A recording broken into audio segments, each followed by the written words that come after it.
Excellent, thank you. And so I think now is a good time for us to move over to a very important aspect of management. When you want to be an effective manager of a team, what do you need to do? You need to ask effective questions, right? What we're going to do now, to set the context of this, let's assume that in each of your companies, a new manager was appointed, right? And so now what you want to do is you want to get a clear understanding of how the staff feel about this. Let's get an intellectual response. Let's get an emotional response from them.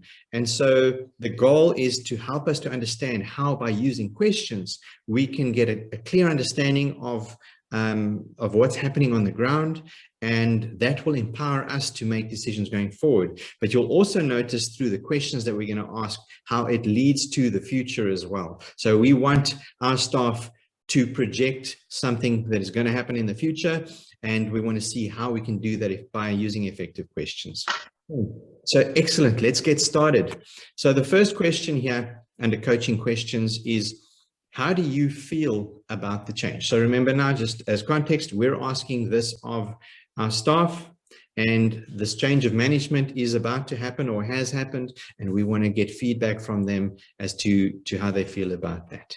How would you like to comment? What is the value of that question in that context?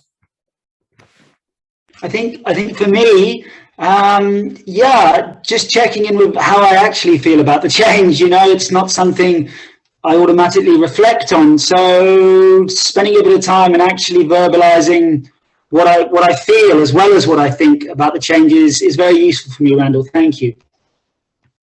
Thank you, Josh. Another point that we can also reflect on is by asking this question to our employees. It shows that we genuinely care about how they feel about it. So this is obviously invoking an empathetic response. So we are directly asking them to get an emotional response to how they feel about the change. Very good. Absolutely. Thank you. Any other comments? Yeah, I agree. I think that the asking how it makes somebody feel is asking people to look at their sort of intuitive reaction to the change, rather than getting sort of caught up in all the stuff that we tend to think about in our heads. So I think to really get to the heart of it, asking how you feel is really important.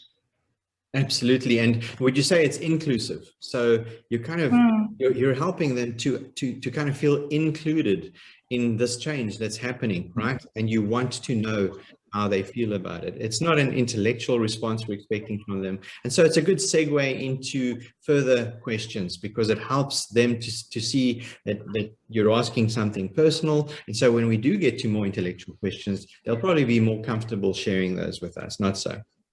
Yeah. Great stuff. Shall we move on to the second question then? So what does it mean to you and your team?